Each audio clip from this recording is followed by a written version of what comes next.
Well, hello everybody, welcome to me, your host, Christian Watson. So, my friends, Elon Musk's recent acquisition of Twitter was built upon the principled foundation of free speech, or at least he said as such. He said this in a tweet on March 25th, 2022, which was a month before he actually made his move on Twitter. He said, "Free speech is essential to a functioning democracy. Do you believe Twitter rigorously adheres to this principle?" Then he said, "The consequences of this poll will be important." Obviously, the poll had 70% people saying no, and he immediately launched into an attempt to acquire Twitter to fight for free speech. And Elon Musk recently defined free speech to much biting criticism a few days ago as of the posting of this video. And his definition of free speech is the following. He said, "By free speech, I simply mean that which matches the law. I am against censorship that goes far beyond the law. If people want less free speech, they will ask government to pass laws to that effect. Therefore, going beyond the law is contrary to the will of the people." Now, I appreciate Elon's effort here. In principle, I absolutely think that he is correct on free speech. I think his definition suffers from a few issues, which I'll go over in a second. I think that the will of the people is not a sound conceptual basis to build a definition of a principle upon, because the will of the people is fickle, like people themselves are. I think that basing free speech on the law also makes it contingent upon the whims of politicians. Free speech has to mean something bigger than just the law. And I also think that the law can be narrow as well and not really reflect the truth of free speech.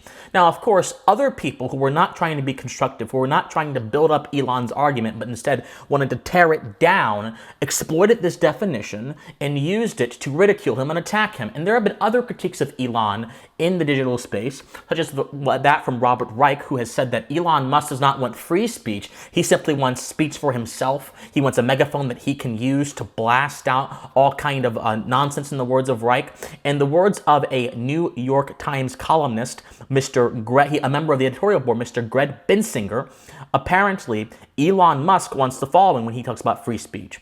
Mr. Musk's reasons for taking control of Twitter aren't about free speech. It's about controlling a megaphone. With his legion of fans, Mr. Musk will command a gigantic megaphone and be free to plug his own investments, poo-poo sound health regulations, and shout down critics.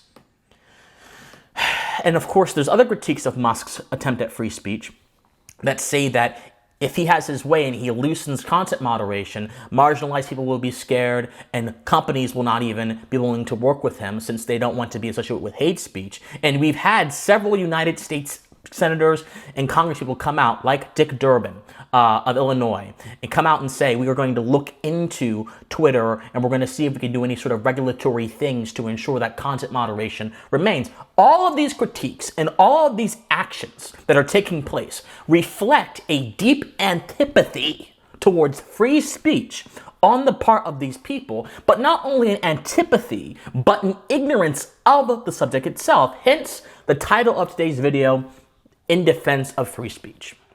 We have to establish what free speech is conceptually before we can ensure that it can be properly represented, articulated, and defended in a debate or conversation.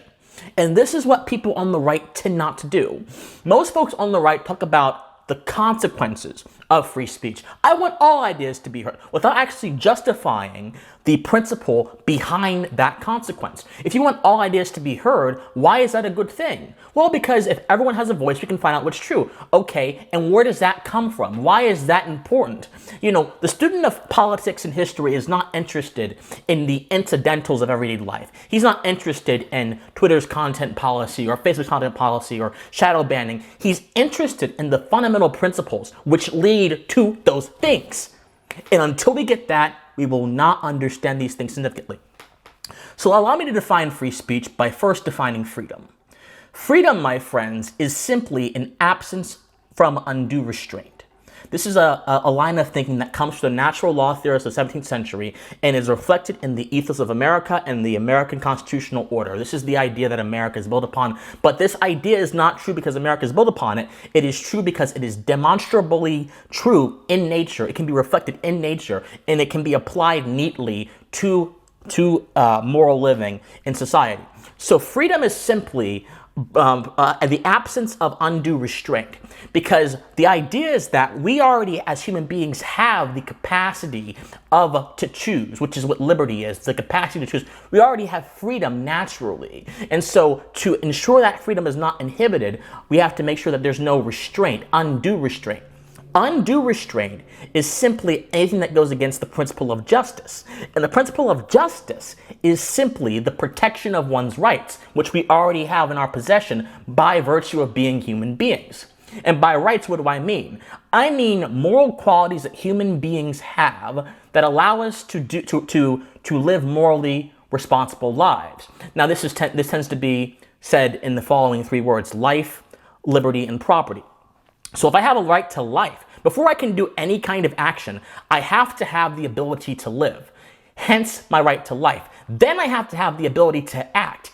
Hence my right to liberty. Then I have to have the ability to have something in my possession to legitimize the first two. Hence my right to property, because property comes from a self-ownership of our own individual bodies. Property is not simply like a book. Property is not simply that. Property is the sense of self-ownership that we derive from our jurisdiction over ourselves, which then translates over into material items. Okay, if all this is true, freedom is freedom from absence of undue restraint. Undue restraint is that which violates justice. Justice is the protection of individual rights, which we all have. What is free speech then? Free speech is simply the act of using our natural ability to communicate in the absence of undue restraint. You join speech and you join freedom as defined in the syllogism I just laid out, and you get free speech. Free speech, my friends, comes from the very nature of man. Where does speech come from? Speech comes from our ability to communicate, to talk, which is filtered through our minds and our capacity to reason. Animals can communicate, but they do not have the ability to speak, which is one of the reasons why animals are so separate and distinct from us, because they don't have the capacity to speak on our level, to reason on our level, to think in abstraction. They can only think intuitively. But man has a faculty more excellent than the body, as Grotius would say, that allows us to speak on that level, allows us to deal with abstraction and reason and reckon with the universe. And the ability to express that through words is speech. So let's tie it back here again. When we're talking about free speech, we're talking about a universal quality that every human being has, no matter where they are. We're not talking about the First Amendment. We're not talking about hate speech. We're talking about a universal quality that every single person has. And if freedom and justice is about protecting my rights, and freedom is freedom from undue restraint, the absence of undue restraint, then it is incumbent upon everybody, if they want to respect the rights and the moral integrity of every human being in society, to not muffle their voice, lest that voice is being used to actively violate the rights of another. The idea of hate speech is a particularly foul aberration, because hate speech is simply that which one distastes. Because again, the idea of hate cannot be truly measured unless someone gives that to you, and most of the time it's just subjective. Most of the time it is purely up to the interpretation of the person being spoken to. Now, there's a moral question here. Are we going to embrace subjective ideas about what speech is when we have an objective basis for speech in nature that we can measure, we can prove through syllogism, that we can prove through observation, and therefore use as a model? Or are we going to use the compartmentalized subjective idea of speech, which rests entirely on feelings, entirely on perspective and taste, and substitute our objective understanding of speech for that? The latter, using that subjective understanding of speech, will do nothing but cause discohesion in how we conduct ourselves in society. And it will also be ignoring the fact that every human being has the ability to speak, and there's something significant about that. So while hate speech, being racist or whatever, might be tasteless, because it does not violate someone's inherent rights, it is tasteless, but not immoral. It is tasteless, but not rights violating. And that's the distinction. That's the fundamental distinction. So yes, free speech includes speech that is tasteless, but does not violate rights, because your tastes are not the same things as your rights. Tastes tend to be acquired. Rights are permanent, and they've always been there, even if you don't recognize it. Machiavelli said that you cannot conquer a free people who remember their liberty, because they will rise up and you best kill them. Because there's something about freedom. There's something about man's inherent capacity to reason. There's something about those things with the building blocks of civilization which has allowed us to structure this American experiment as it is. There's something about that no one can take away. And that includes regulators who want to go ahead and ignore these troops for the benefit of their own political careers and for the detriment of what freedom actually is. That's what free speech is. We should be kind to each other, but we should never, ever, ever expect or conflate our personal whims and musings with what is objectively true, and that is the rights of man. And free speech is a part of the rights of man, and you cannot trample upon free speech without trampling upon the rights of man. I'll address the legal argument in a second. Just because the First Amendment mentions free speech does not mean free speech is entirely concerned with the First Amendment.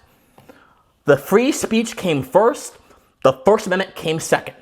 The First Amendment is a response to the natural phenomena of free speech.